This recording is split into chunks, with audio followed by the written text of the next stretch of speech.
Everybody say amen.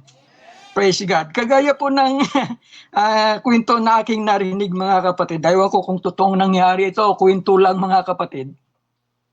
Na nagkaroon po ng isang maliit na pusa yung pamilya ng pastor. May maliit silang pusa at gusto nila na maitrain itong pusa. Kaya ang ginawa ng pastor at saka ang kanyang pamilya ay nilagay nila po ang pusa sa isang sanga. At nung nilagay nila sa isang sanga, ang pusa ay hindi pa po gaanong magaling kumapit, kaya parang medyo nahuhulog siya. At sinusubukan nila pong kukunin yung pusa, hindi naman nila maabot dahil mataas na yung sanga. So ang sabi ng pastor, ano kaya gagawin natin para matulungan natin yung pusa na matuto sa kanyang sarili at matanggal natin siya sa puno dahil nandun na siya sa taas ng sanga eh. So ang sabi ng pastor, okay, ito na lang gagawin natin. Kukuha ko ng lubid, tatalian natin yung dulo ng sanga, at itatali ko sa sasakyan, at hihilain na sasakyan yung sanga, para bumaba yung sanga, maabot na natin yung pusa. Di ba? Okay yung pangyayari, di ba? Para maabot nila yung pusa, tatalian yung sanga, hihilain na sasakyan, para bumaba yung sanga, maabot na nila yung pusa. So yan nga ang ginawa ng pastor. Kumuha siya ng lubid, inabot nila yung dulo ng sanga, tinalian nila, pinahila sa sasakyan, tumakbo yung sasakyan dahan-dahan, bumaba yung sanga, at nung masyado nang mababa mga kapatid, napatid yung tali. Nung mapatid yung tali, lipad yung pusa.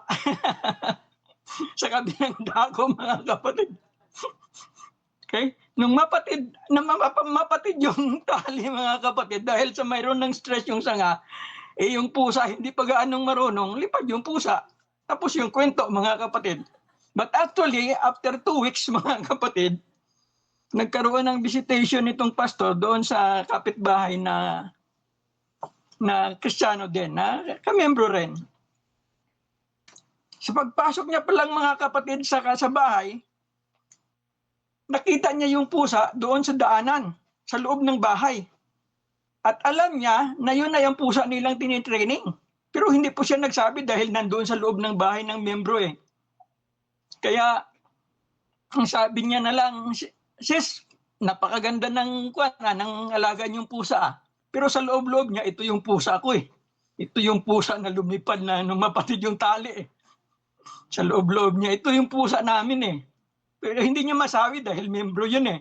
Kaya sabi niya, sis, napakaganda yung pusa na naalaga niyo. Paano nangyari na nasa inyo yan? Ang sabi ng pastor, sabi niya, pastor, sa maniwala ka hindi, yan po ay katagunan ng Panginoon. Isang araw, gusto ng aking anak na magkaroon ng pusa. Sabi ko, hindi pwede. Pero nagpumilit yung aking anak na dapat magkaroon tayo ng pusa. Nagpumilit yung anak, sinabi sa nanay, kailangan natin ng pusa. Maniwala't kat hindi, pastor, ang ginawa namin, pumunta kami doon sa bakuran, nanalangin kami, din may dumating na pusa. Kapatid, sa panalangin nila, kapatid, naggumawa ang Diyos ng coincidence, mga kapatid, na matugunan yung kanilang panalangin.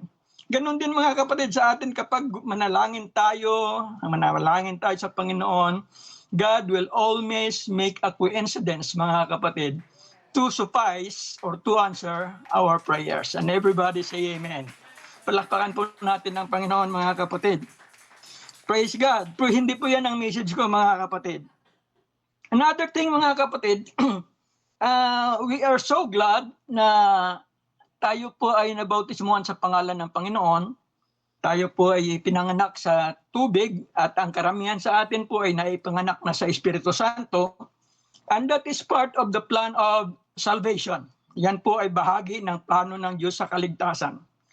Ngunit kung atin pong usisain ang Biblia, mga kapatid, sa maniwala't kayo't hindi, ang plan of salvation ay nireveal na ng Panginoon doon pa at the time of creation. Ang pattern ng plan of creation ay nireveal na ng Panginoon, pinahayag niya na doon pa, mga kapatid, sa panahon ng paglikha. Kung inyong mapapansin, first day gumawa ang Panginoon ng light. Let there be light, di ba? Sabi niya. Then, second day, third day, fourth day, gumawa siya ng mga heavens, gumawa siya ng moon, stars. And on the fifth day, mga kapatid, anong ginawa ng Panginoon? Ang Panginoon ay naglikha, mga kapatid, ng mga ibon. Naglikha po siya ng mga isda sa dagat. On the fifth day, ang Panginoong Diyos ay naglikha ng ibon at naglikha ng isda sa ikalimang araw. Sa paglikha po ng Panginoon sa mga ganitong nilalang, nireveal niya po ang plano ng kaligtasan para sa atin. It is a pattern, mga kapatid, na dapat masunod. Alam niyo kung bakit, mga kapatid? Kung pansinin ninyo, ang mga ibon ay 2 beses pinapanganak. Ang mga isda ay 2 beses din ipinapanganak.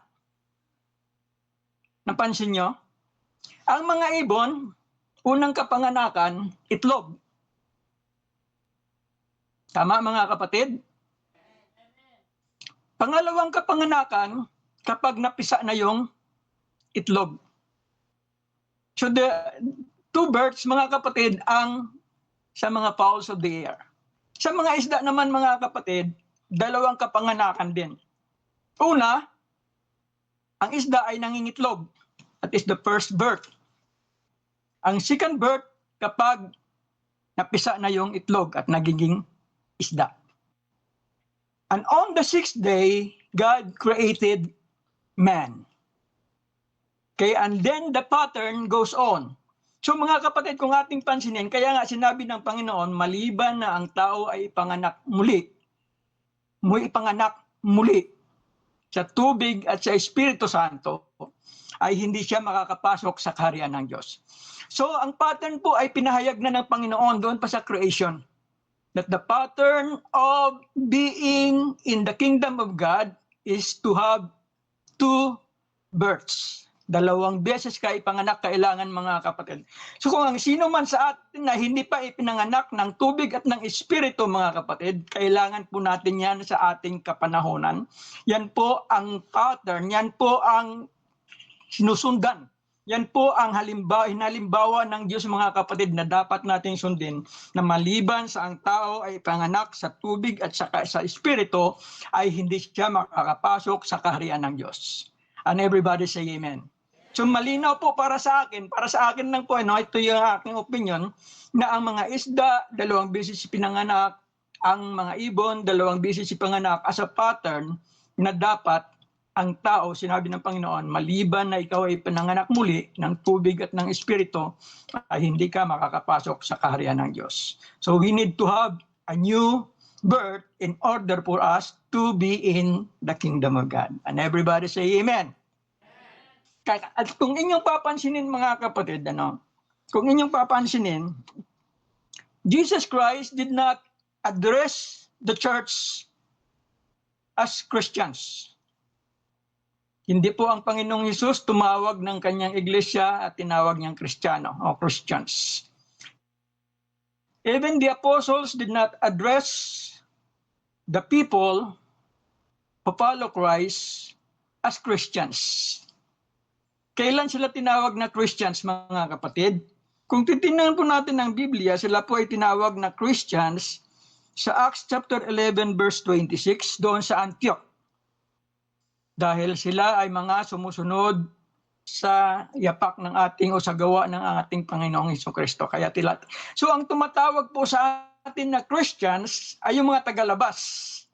Praise God. I'd rather be called a witness, mga kapatid, para sa akin, ako ay saksi at hayaan ko na silang tumawag sa aking Kristiyano. Praise the name of the Lord, and everybody say amen.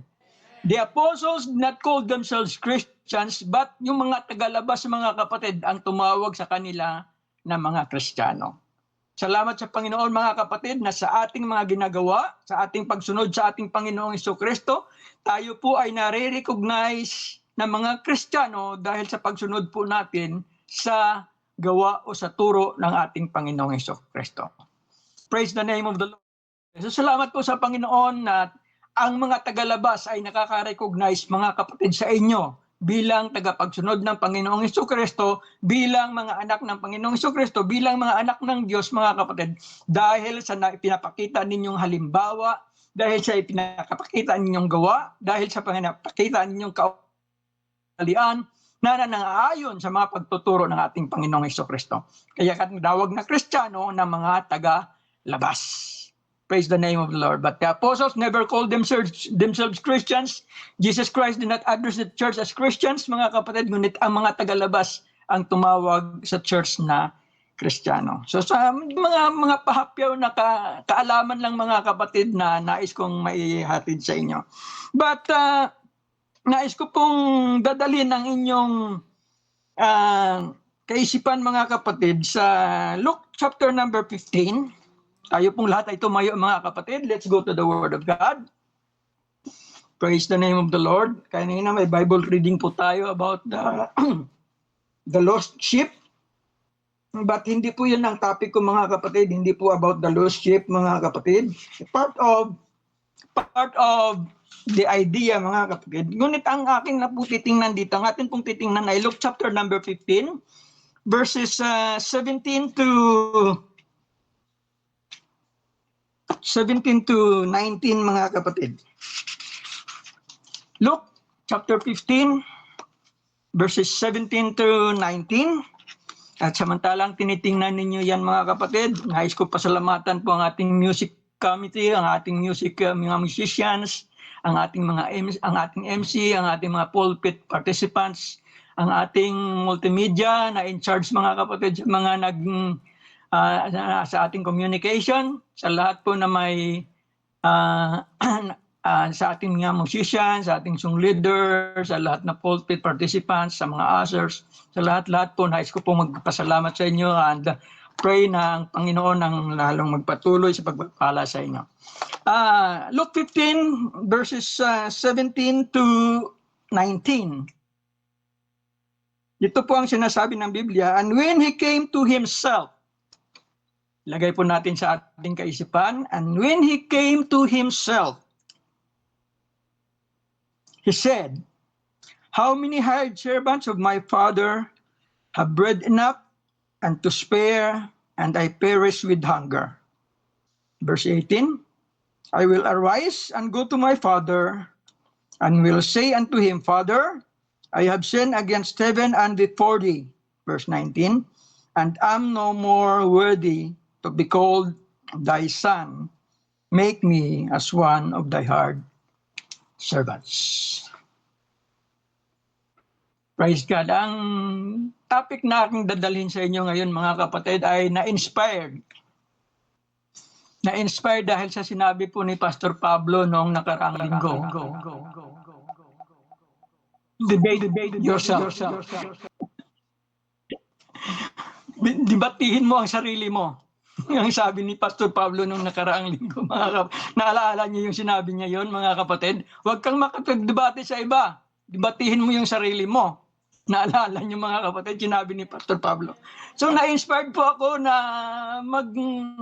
magtingin-tingin, mga kapatid, sa Biblia, at ito po ang aking napansin, mga kapatid, sa Luke chapter 15 and verse 17. Pero iibahin ko po ang pamagat. Ang pamagat po ng aking dadalhin sa inyong mensahe ay kausapin mo ang sarili mo. Hindi debatihin.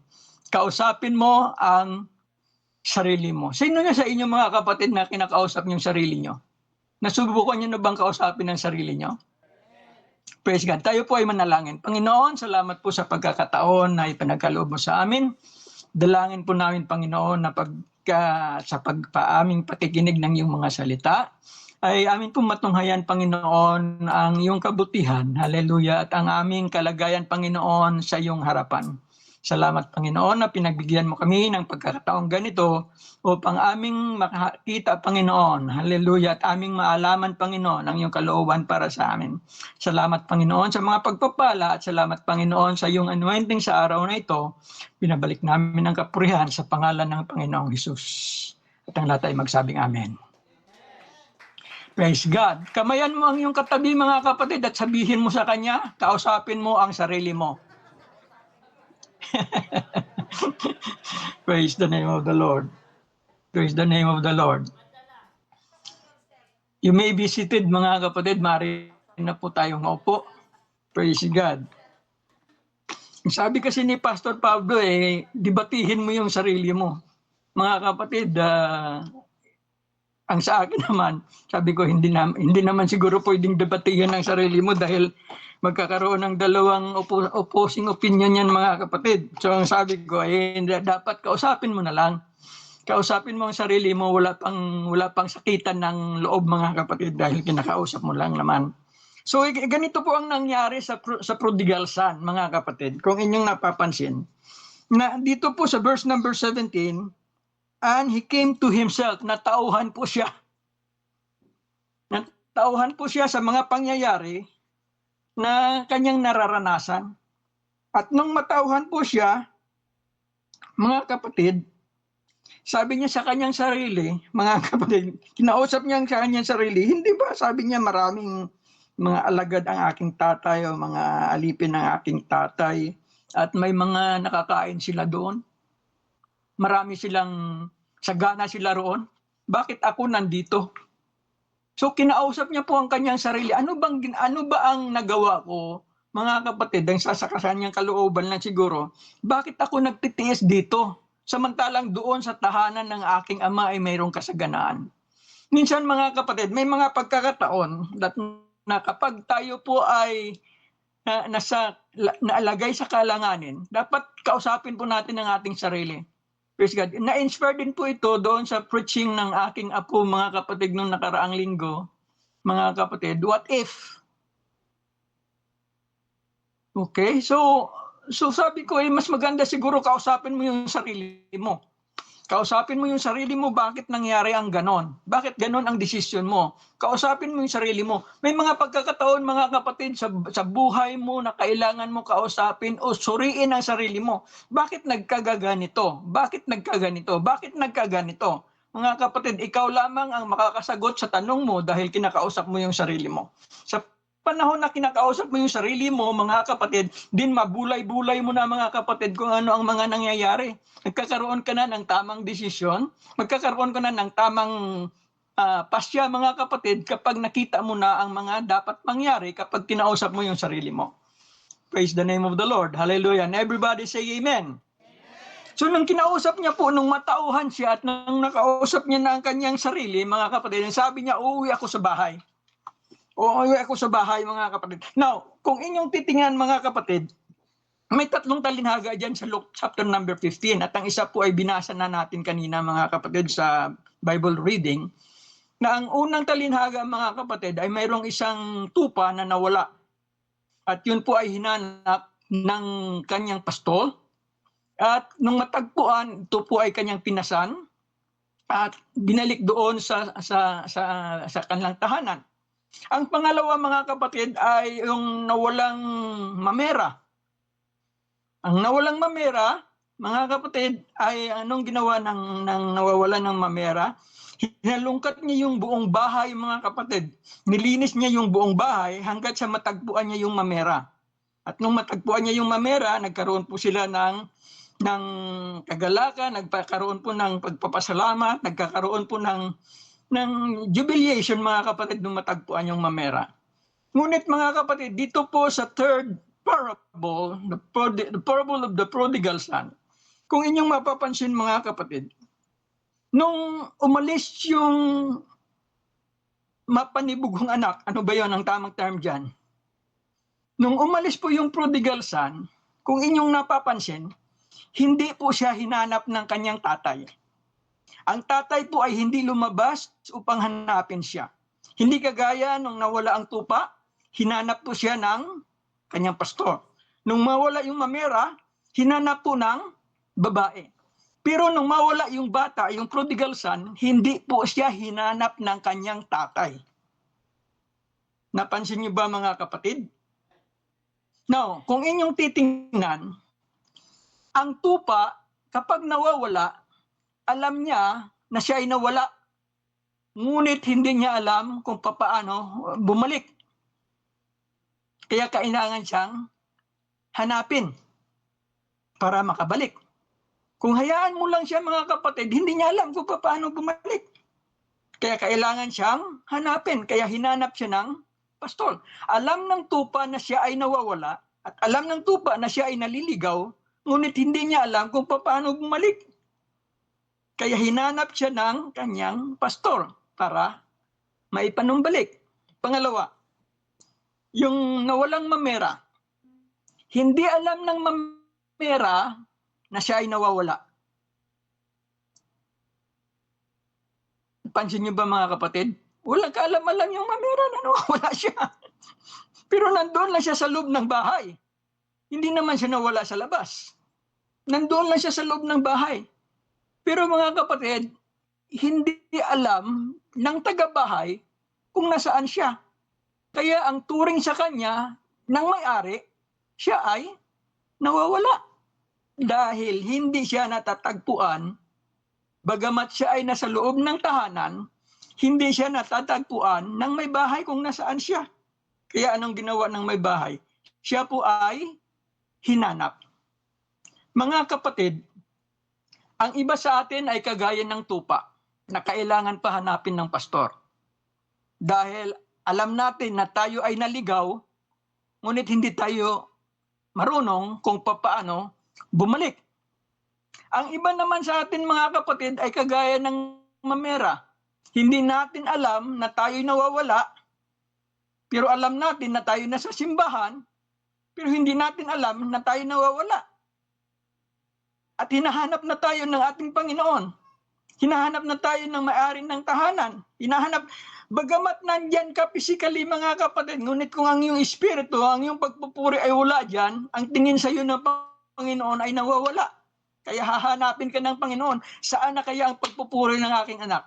Saan na kaya ang pagsamba ng aking anak? Saan na kaya ang pagpapasalamat ng aking anak? Saan na kaya ang pagpupuri at pagpanalangin ng aking anak? Bagamat nandyan ka mga kapatid, hindi ka nasusumpungan ng Panginoon sa tamang landas sa pagpupuri at pagpapasalamat. Kagaya ng nangyari kay Adan at kay Eva, hindi ibig sabihin na sila ay nanap ng Panginoong Diyos ay hindi alam ng Diyos kung nasaan sila. Alam mga kapatid, ngunit ang isang tanong ay nagtatanong kung nasaan sila dahil hindi sila natagpuan ng Diyos doon sa landas na nilagay ng Diyos sa kanila. Kung saan sila nilagay ng Diyos, nawawala sila doon sa landas. Kaya hinanap sila ng Panginoon. Okay. Now, sa pangatlong mga kapatid doon, the parable of the prodigal son, ang anak po ay hindi hinanap ng tatay. Pinabayaan lang siya doon sa labas. The same thing mga kapatid. Hallelujah. Sa atin na mga marunong na, mga kapatid, maglingkod sa Panginoon, nakasumpong na ng kaligtasan, nakasumpong na ng pagpapala ng Diyos. Kapag po tayo ay lumabas at tila baga naligaw ng landas, mga kapatid, hindi ka hahanapin ng Panginoon. Hindi ka hahanapin ng Ama, mga kapatid. Pabayaan ka ng Ama na manumbalik sa sarili mo. Kaya kailangan mong kausapin ang sarili mo. Panginoon, ano ba ang nagawa ko? Panginoon, bakit ganito ang nangyayari? So it's time for you to wake up, mga kapatid. Hallelujah. Kapag nagkaroon ka na ng trouble sa labas, mga kapatid, I think it's time for you to talk to yourself, mga kapatid, at sabihin mo sa Panginoon, ay, sa tahanan ng Diyos maraming pagpapala. Bakit ako rito nagtitiis? Sa tahanan ng aking ama, maraming pagkain. Bakit ako nagtitiis dito, mga kapatid? The same thing, mga kapatid, kapag sinasabi ko na kanina sa inyo, that if you pray consistently, mga kapatid, God will arrange a coincidence, hallelujah, na kakatagpo, mga kapatid, sa sitwasyon mo. And everybody say amen. In the time of Elisha, mga kapatid, sa 2 Kings chapter 7, verses 1 to 4, kung inyong mapapansin, mga kapatid, ito po ay tungkol sa 4 na kitongin. At nagkaroon po ng propesya na sa sunod na araw ay magiging mura ang lahat ng bagay. Okay, at alam po natin, mga kapatid, ang kwento na ito ng 4 na kitungin, nandoon po sa labasan ng syudad, na naghihingi ng tulong, naghihingi ng limos, mga kapatid, dahil sila mga kitungin, hindi sila pwedeng pumasok sa syudad dahil bawal sa kanila. Hanggang doon lang sila mga kapatid sa labasan ng syudad. Ngunit nagkaroon ng prophecy mga kapatid na sa ganitong oras bukas ay magkakaroon ng sagana sa syudad. Now, alam natin mga kapatid na ang syudad ay napaligiran ng mga kalaban. Walang nakakapasok, walang nakakalabas. Walang pagkain pumapasok, walang ayudang pumapasok dahil sa mga kalaban ay nasa labas. Ngunit may apat na kitungin mga kapatid. Anong ginawa ng apat na kitungin mga kapatid? Sabi nila, kinausap nila ang kanilang sarili. Nag-usap-usap silang apat sa kanilang sarili. Anong sabi nila?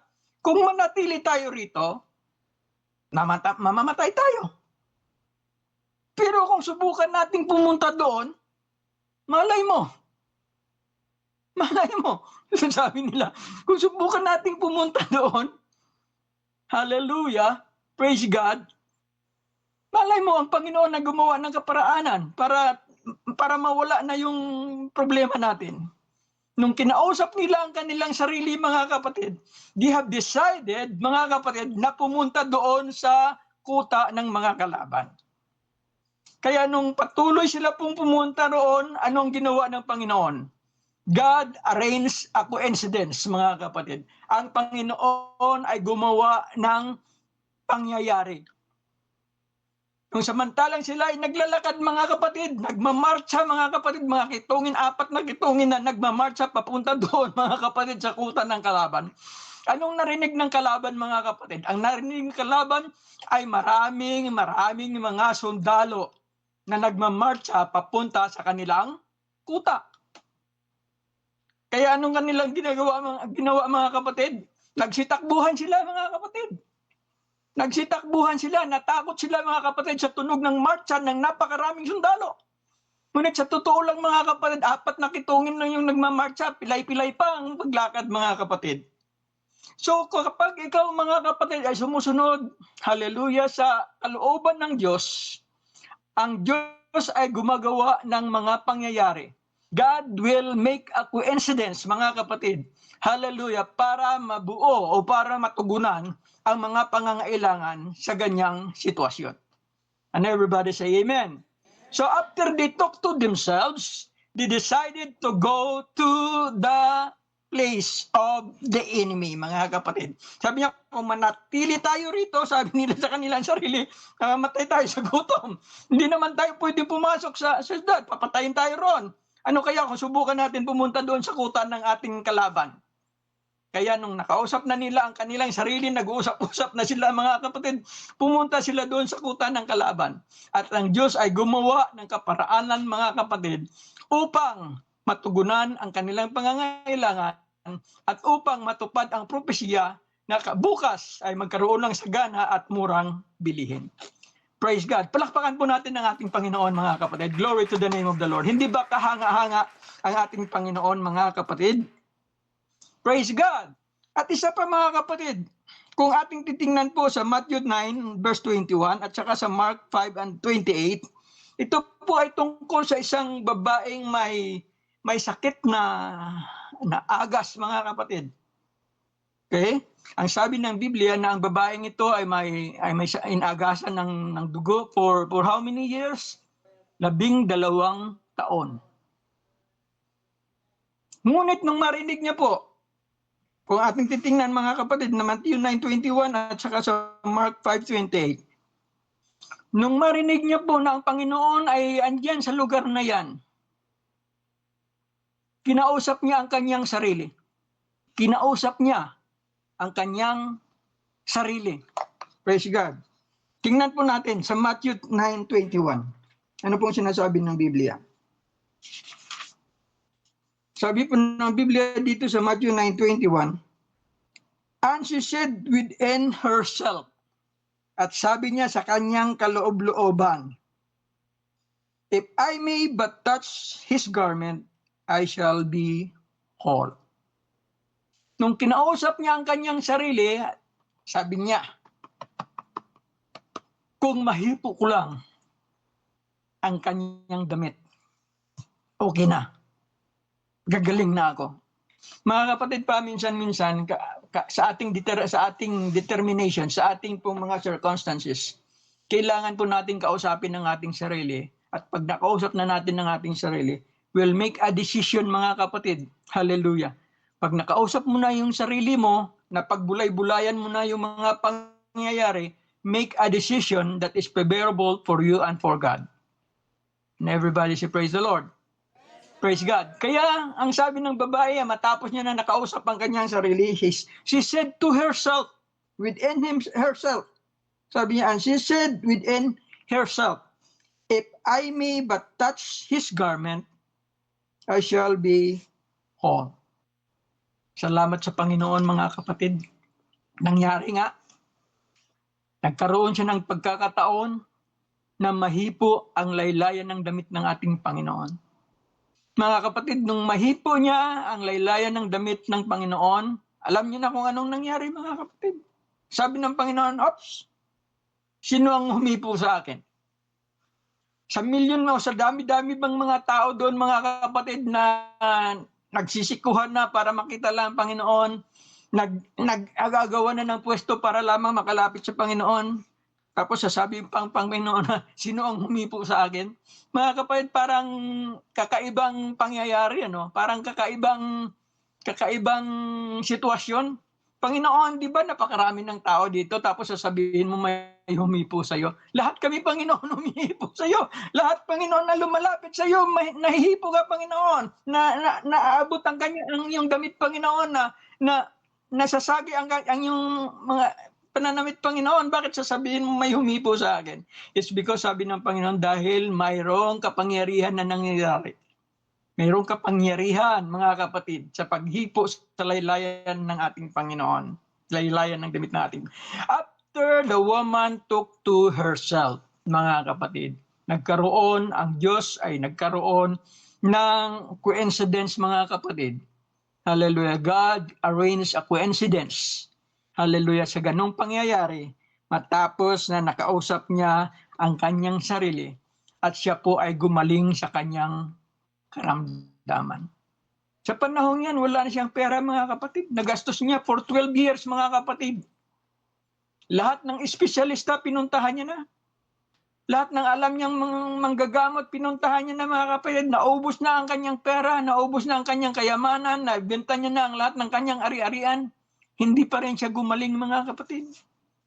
Ngunit, nung makausap niya ang kanyang sarili at nagkaroon siya ng determinasyon, mahipo ko lamang. Kinausap niya ang kanyang sarili, mahipo ko lamang ang laylayang damit ng Panginoon. Ako ay gagaling. At nangyari nga, nahipo niya at siya ay gumaling. Minsan, mga kapatid, kailangan natin kausapin ng ating sarili sa mga desisyon natin sa buhay. Minsan dapat kausapin natin ang ating sarili sa ating mga mabibigat na pagpasya o sa ating mga mabibigat na suliranin sa ating buhay. Kapag nakausap na natin ang ating sarili, mga kapatid, hallelujah, bigay natin ng kapurihan sa Diyos, at ang Diyos ay gagawa ng kaparaanan upang ang sitwasyon na yan ay matugunan. Kung dito po sa 1 Samuel chapter number 30, mga kapatid, ito po ay isang kwento ng pangyayari buhay ni David. 1 Samuel chapter number 30, verses 1 to, kung simulan mo po sa chapter number 1, verse 1, nagkaroon po ng gera si David, mga kapatid, at siya po ay, at ang kanyang mga tauhan, mga kapatid, ay nasa labas ng bayan, mga kapatid, at nakikipagmaan doon sa mga kalaban nila. Ngunit samantala sa kanilang syudad ng Siklag, mga kapatid, iniwan ni David at ang kanyang mga tauhan ang Siklag. At ang Siklag, mga kapatid, nandoon yung kanilang pamilya, nandoon yung mga anak, nandoon yung asawa, mga kapatid, mga kanilang tahanan, kanilang ari-arian. Nung mawala yung mga masundalo at mga nilusob ng kalaban, mga kapatid, yung kanilang syudad. So hindi madipindihan, mga kapatid, ng mga natira doon sa kanilang syudad, ang kanilang syudad, dahil wala doon yung mga mandirigma ng mga tauhan ni David. Nasa labas sila. So anong ginawa, mga kapatid? Binihag. No, wala namang pinatay, mga kapatid. Binihag lang. Binihag yung lahat ng mga tao na doon na iwan sa bayan. At sinunog nila yung bayan. Sinunog ng mga Amalekites, mga kapatid, ng mga kalaban, yung bayan. Now, nung matapos na manalo si David, mga kapatid, at ang kanyang mga tao doon sa digmaan, nung sila'y pauwi na, mga kapatid, malayo-layo pa, nakita na nila umuusok ang kanilang bayan, mga kapatid. Kung ikaw si David, anong gagawin mo? Panalo nga kayo sa digmaan, pero pag uwi mo sa yung bayan, mga kapatid, umuusok, sinusunog ng yung bayan. Kung ikaw ay isang magulang, galing sa trabaho, masayang-masaya ka nagsweldo, ngunit pag uwi mo sa bahay, nakikita mo na umusok ng yung bahay, anong pakiramdam mo, mga kapatid? Masamang-masama. Hindi maganda. Discourage na discourage ka. Panginoon, bakit ganito? Panalo naman kami sa labanan. Bakit, Panginoon, pinabayaan yung aming bayan? Nilusob ng kalaban, binihag yung lahat ng mga tao, mga kapatid. So, discourage pati yung mga tauhan ni David. Pati mga tao, mga kapatid, ay discourage na discourage sila. At balak nilang batuhin si David para mamatay. They desire to stone David. Ang sabi ng Biblia, na nagbabalak silang batuhin si David. Patayin sa pagtapo ng bato, mga kapatid.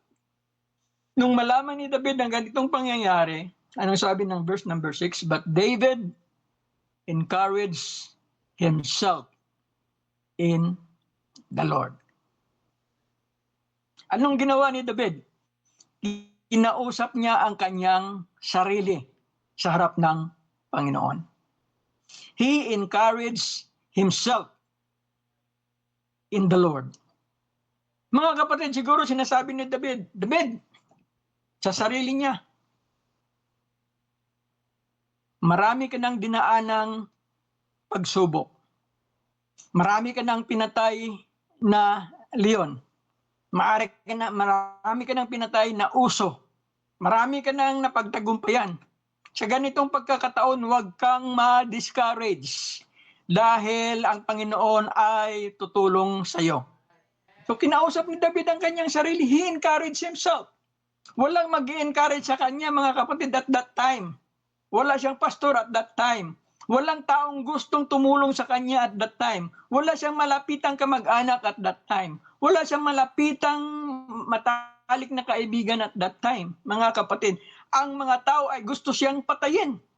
Mga kapatid, so wala siyang mapupuntahan, mga kapatid.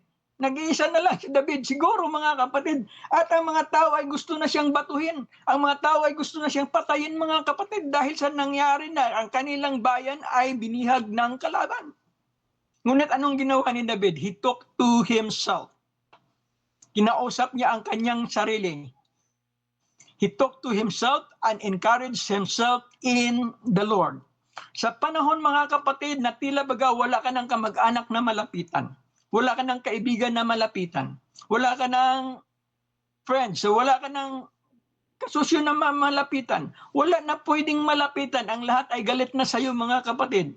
Praise God. I think it's the time to talk to yourselves. Hallelujah. And encourage yourself in the Lord. Kung alam mo lang, mga kapatid, na mayroon kang Panginoong Diyos, hallelujah, na hindi ka iiwan, mga kapatid, it's an encouragement to you. Alam mo, mga kapatid, na ang Diyos ay nandyan lagi. Ang sabi ng Panginoon, call unto me and I will answer thee and I will show thee great and mighty things which thou knowest not. Kung tayo lamang, mga kapatid, hallelujah, ay tatawag sa Panginoon. Kung tayo lamang ay encourage natin ang ating Panginoon, mga kapatid, hallelujah, sa harapan ng Panginoon, kausapin natin ang ating sarili. Kaluluwa, ano ba ang aking ginagawa na hindi nararapat sa Panginoon? Kaluluwa, ano ba ang aking ginagawa na hindi sang-ayon sa kalooban ng Panginoon? Kausapin mo ang sarili mo sa oras na ito, mga kapatid, at sabihin mo sa Panginoon, Panginoon, maaring mayroon akong pagkakamali, kagaya ng prodigal son, kahit kinausap niya ang kanyang sarili, sasabihin ko sa aking tatay, nagkamali ako. Tatay, pwede mo na akong tanggapin bilang isang tagapag-alaga ng mga hayop mo. Tatay, pwede mo na akong gawing isang alipin mo. Kinausap niya ang kanyang sarili, mga kapatid. Ngunit, mga kapatid, ang Diyos ay puno ng pag-ibig. Kung tayo po ay magpapakumbaba sa harapan ng ating Panginoon, hallelujah, hindi lamang tayo mga kapatid, i-restore ng Panginoon. Bibilalagay niya tayo mga kapatid doon sa nararapat nating kalalagyan. Now mga kapatid, we are very valuable in the sight of God. Ang bawat isa sa atin ay napakahalaga sa harapan ng Diyos. Now, sino po ang hindi nagpapahalaga sa iyo? Ang hindi nagpapahalaga sa iyo ay ang kalaban. Sa harap ng kalaban, mga kapatid, ikaw ay walang halaga. Praise God. Ngunit sa harapan ng Panginoon, ikaw ay napakahalaga, mga kapatid.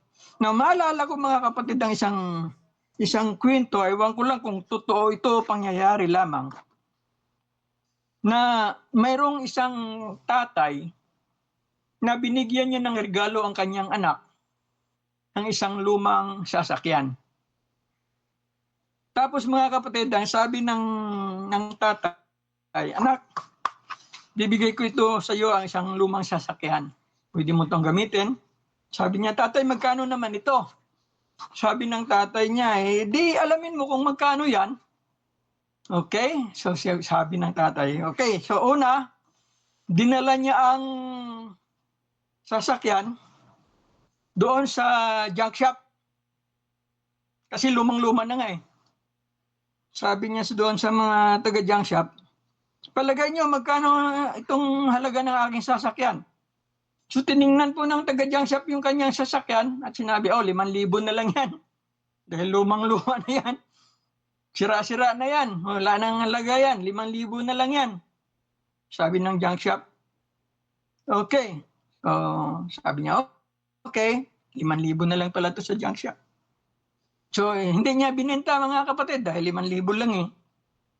So, umuwi siya, sabi niya sa tatay niya, tatay, sabi ng junk shop 5,000 na lang to dahil sira-sira na ito. Sabi ng tatay, subukan mo sa sanlaan. Sanla mo. So, pumunta siya sa sanlaan mga kapatid. Nung pumunta siya sa sanlaan, ang sabi niya sa sanlaan, isasanla ko ang aking sasakyan. Magkano ang halaga nito? Sabi ng taga-sanlaan umandar ba? Umandar. Dinala ko nga rito eh. Kinatakbo ko nga papunta rito eh. Ako nga nagmaniho nito papunta rito eh. Magkano to? Sabi nila, pwede namin bilhin ng kanyan. Mga 15,000 siguro. 15,000. Sabi niya, okay. So, hindi niya rin po bininta, mga kapatid.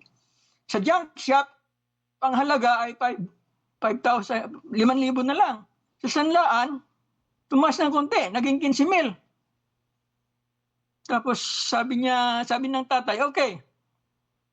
Dahil kung gusto mo malaman ang tunay na halaga niyan, pumunta ka doon sa vintage car show.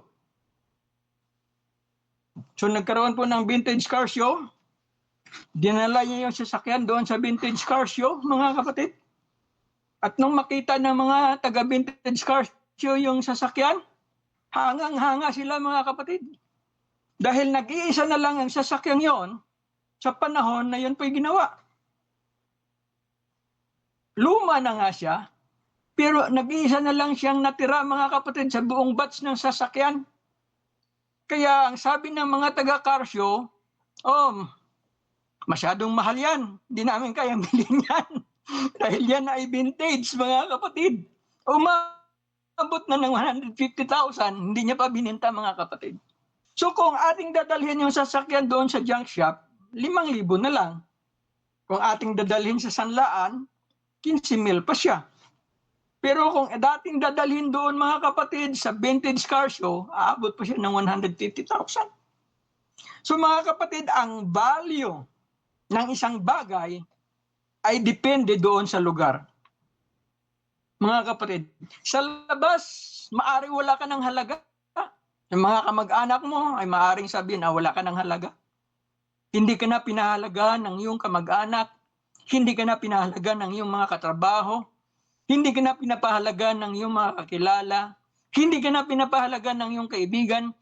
Ngunit sa harapan ng Diyos, ikaw ay isang napakalaking himala. Ikaw ay isang napakalaking halaga sa kanyang harapan. Praise God. Hallelujah. Huwag mong dalhin ang sarili mo sa junk shop, hindi ka nararapat doon. Huwag mong dadalhin ang sarili mo doon sa sanglaan, hindi ka nararapat doon. Pumunta ka sa harapan ng Panginoon dahil ikaw ay napakahalaga sa harapan ng ating Panginoon. Praise God and everybody say amen. Napakahalaga po ang bawat isa sa atin.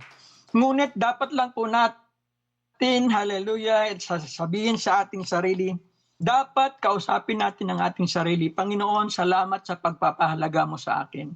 Panginoon, alam ko na ang bawat isa ay may halaga sa iyo. For what shall it profit a man if he shall gain the whole world but lost his own soul? Or what shall a man give in exchange for his soul? Bawat isa sa atin po ay mahalaga sa harapan ng ating Panginoon.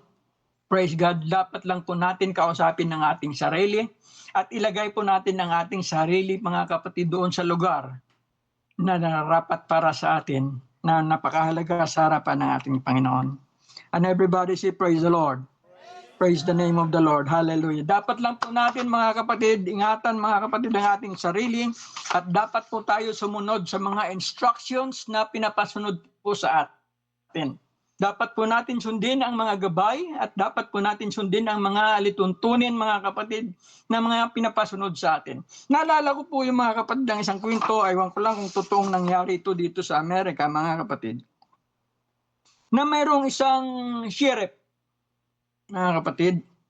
At ang sheriff na ito, mga kapatid, ay nakarinig ng farmer o isang magsasaka, may malaking lupaing magsasaka, mga kapatid, na tila baga sa dinig-dinig nila ay may mga tinatanim na illegal na pananim.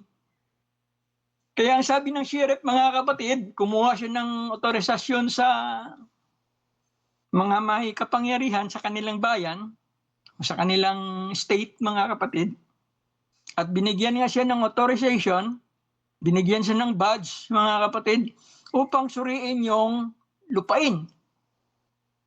So mayroon na siya pong authority, mayroon siyang hawak na kapangyarihan upang suriin po yung lupain dahil may haka-haka sila na may mga illegal na mga pananim, mga kapatid, sa isang lupain. Kaya ang ginawa ng sheriff, pumunta siya roon, mga kapatid, sa lupain. At nung pumunta na siya sa lupain, mga kapatid, pinakita niya ang kanyang authority, pinakita niya yung kanyang sulat, pinakita niya yung dala-dala niyang badge, mga kapatid. At sinabi niya, ako ang sheriff ng bayang ito, mga kapatid. Sinabihan niya yung magsasaka, sinabihan niya yung farmer. Ako yung sheriff at ito ang aking otoridad upang suriin at titingnan ang lahat ng iyong mga lupain. Tapos sabi ng magsasaka, patingin nga ng yung kuan, yung otoridad. At pinakita niya ang papel, pirmado, kompleto. Walang tanong, mga kapatid. Pero sabi ng magsasaka sa sheriff, sheriff, pwede mong puntahan lahat ng lugar dito sa aking lupain, huwag lang sa bandarian. Sabi ng magsasaka, sheriff, pwede mong puntahan ito, huwag lang sa bandarian. May tinuro po siyang lugar, mga kapatid. Huwag ka lang pumunta dyan, mga kapatid. Sabi niya sa sheriff, sabi ng farmer sa sheriff, huwag kang pumunta dyan. Pwede mong puntahan yung lahat ng bahagi ng lupain, huwag lang sa lugar na yan. So nagkaroon ng hinala yung sheriff na ang lugar na yon ay may tinatago yung magsasaka. Kaya nung ginawa ng sheriff, unang-una niya po pinuntahan yung lugar. Sabi niya kasi sa magsasaka, walang pwedeng maghadlang sa akin dahil mayroon akong otoridad. Kung ano ang gusto kong gagawin at ano saan ko gusto pumunta, pwede kong gagawin dahil mayroon akong otoridad. Ngayon, sinasabi mo sa akin, huwag ka akong pumunta dyan. Sabi ng magsasaka, upo, pwede kang pumunta sa lahat ng lugar, huwag lang dyan. So, hindi po nakinig ang sheriff dahil sabi niya, may tinatago siguro to dito. Dahil bakit ayaw niya akong pumunta sa lugar na yan. Kaya yun ang una niya pong pinuntahan. So wala lang, magsasaka, gumagawa pa rin sa kanyang gawain, mga kapatid. Maya-maya lang, mga kapatid, tumatakbo na yung sheriff, mga kapatid, pabalik. Hinihingal siya, mga kapatid. Takbo siya ng takbo, humihingal siya, parang mapapatid na siya, mga kapatid. Ang sabi ng magsasaka, anong nangyari, anong nangyari? Hinahabol na siya ng turo, mga kapatid. May turo pala doon sa lugar na yun. Ang sabi ng magsasaka, huwag kang pumunta dyan. Dahil hindi ka pwede dyan. So, hindi niya ipinakinggan, mga kapatid, yung magsasaka. Pumunta siya roon. Nandun pala yung turo, mga kapatid, na masyadong mabagsik. Pagdating niya doon, mga kapatid, hinabol siya ngayon ng toro. Nung ginawa niya, takbo siya, takbo. Nakita yun na magsasaka. Sabi ko na sa'yo, huwag kang pumunta dyan eh. Ang tigas ng ulo mo kasi eh. Kaya hinabol ka tuloy ng toro. Ipakita mo yung papilis mo sa toro. Ipakita mo yung badge mo sa toro para hindi ka habulin. Mga kapatid, sometimes, may mga pagkakataon, mga kapatid, na pag sinabihan tayo na huwag kang pumunta dyan, bagamat may pag-aalinlangan tayo, baka may tinatago to, huwag kang pumunta, mga kapatid. Maaring mapahamak ka. Maaring may mangyayari sa iyo na hindi maganda. Kagaya ng sheriff. Sinabihan na siya na pwede kang pumunta kahit saan, huwag lang dyan. Doon pala ay mayroong turo. Kaya nung hinabol siya, mga kapatid, sinabihan siya tuloy na magsasaka. Sabi ko na sa iyo, huwag kang pumunta dyan eh. Punta ka pa rin ng punta. Ganon din, mga kapatid, sa ating paglilingkod sa ating Panginoon. May mga pagkakataon na dapat makinig po tayo sa mga babala. May mga pagkakataon na dapat pakinggan po natin yung mga restrictions. Maraming pagkakataon na dapat makinig po tayo sa mga instructions and warnings. Dahil yan po ay para sa ating kabutihan. Kaya kapag kinausap natin ang ating sarili at sabihin natin, Panginoon, tulungan mo po ako. Alam ko po, Panginoon, hallelujah, na ako ay mahina. Alam ko po, Panginoon, at kinakausap mo yung sarili mo, alam ko, mahina ako. Kagaya ng isang publikano, mga kapatid, na nung kinausap niya ang kanyang sarili, pinupuk niya pa ang kanyang dibdib.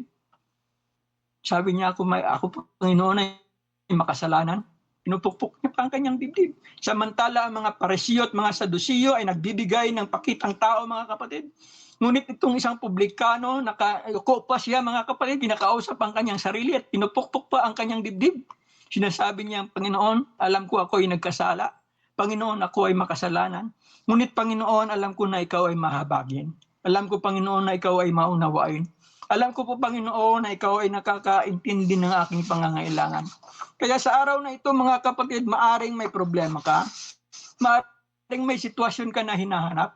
Mayroon kang pangyayari sa buhay mo na tila baga ay ikaw na lang at wala ka nang kakampi. Kausapin mo ang sarili mo at sabihin mo sa Panginoon, Panginoon, ito ang sitwasyon ko. Panginoon, nagpapakumbaba ako. Panginoon, nanunumbalik ako. Kagaya ng prodigal son, mga kapatid, kinausap niya ang kanyang sarili. Hindi na siya hinanap ng kanyang ama. Inantay na lang siyang bumalik. Dahil alam ng kanyang ama na siya ay marunong bumalik. Kaya hindi na siya hinanap. Inantay na lang siya. Mga kapatid, ang Panginoon ay hindi po naghahanap sa mga prodigal son.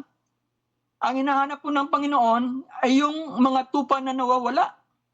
Pero yung nakakaalam kung paano siya bumalik, hindi na yan hahanapin ng Panginoon. Hayaan sila ng Panginoon na bumalik sa kanilang sarili. Hayaan sila ng Panginoon na bumalik sa kanilang kinalalagyan.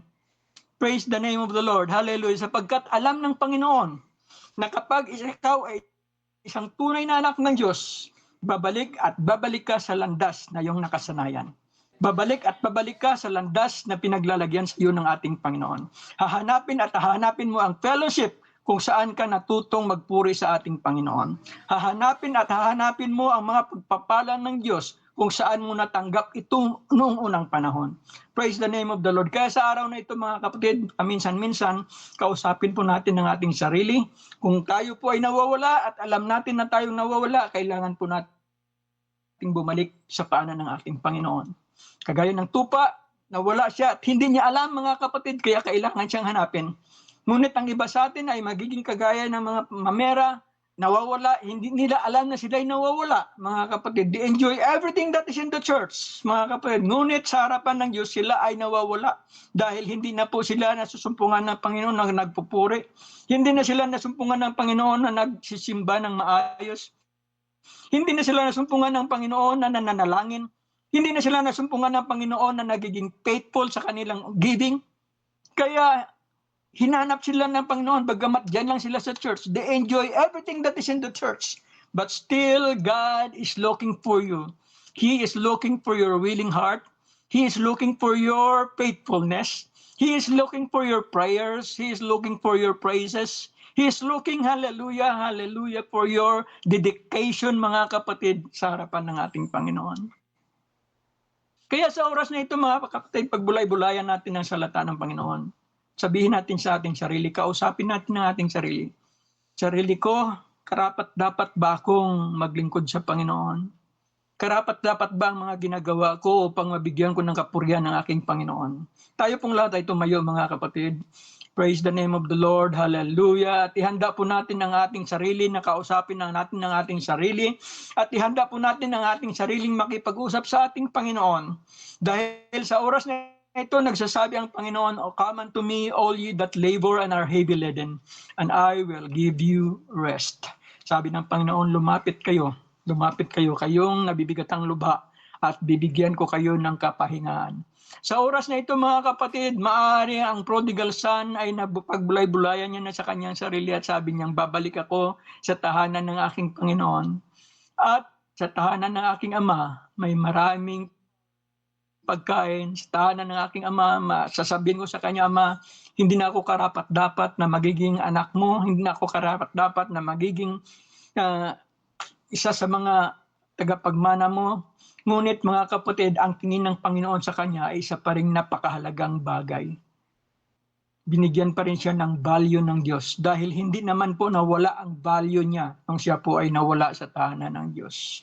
Your value remains the same. It is only on the place where you are going or where you are right now. At ang mga lugar na yan ay siya pong nagpapababa ng value mo. Ngunit sa harapan ng Panginoon, hindi po nagbago ang iyong value.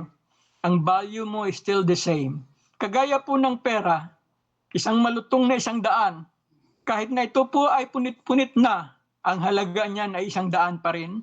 Kahit na ito po ay puno ng putik na, ang halaga niyan ay 100 pa rin. Ganon din po, mga kapatid, sa buhay natin. Kahit na puno tayo ng kasalanan, ang halaga natin sa Panginoon ay kaluluwa pa rin. Kahit na tayo puno ng pagkakamali, ang halaga natin sa Panginoon ay ganun pa rin. Hindi nagbago po ang ating halaga sa harapan ng ating Panginoon. Magbabago lang ang iyong halaga kung ikaw ay pupunta sa labas at pupunta sa mga dati mong gawain na hindi, mga kapatid, nagbibigay sa iyo ng kahalagahan. Ngunit sa harapan ng Panginoon, ikaw ay napakahalaga. Higit ka pa, mga kapatid, hallelujah, sa buong kayamanan ng sanglibutan. Dahil hindi po pwedeng tumbasan ang halaga ng iyong kaluluwa ng kahit anumang kayamanan dito sa mundo. Kaya mga kapatid, i-open ko po yung altar, hallelujah, sa oras na ito. If you have any situation in your heart right now, if you are suffering from any situation, mga kapatid, you can come to the altar, mga kapatid, hallelujah, talk to yourselves. Suriin mo ang sarili mo. Suriin mo ang sarili mo at kausapin mo ang sarili mo ng masinsinan. Mga kapatid, ang taong nag-usap sa kanyang sarili, he is an honest person, mga kapatid. Wala pong kasinungalingan dyan kapag sarili mo na ang nag-uusap. Wala pong pagkukunyari dyan kapag kinakausap mo ang sarili mo. Wala pong pagkukunyari dyan. Hallelujah. Pag kinakausap mo ang sarili mo,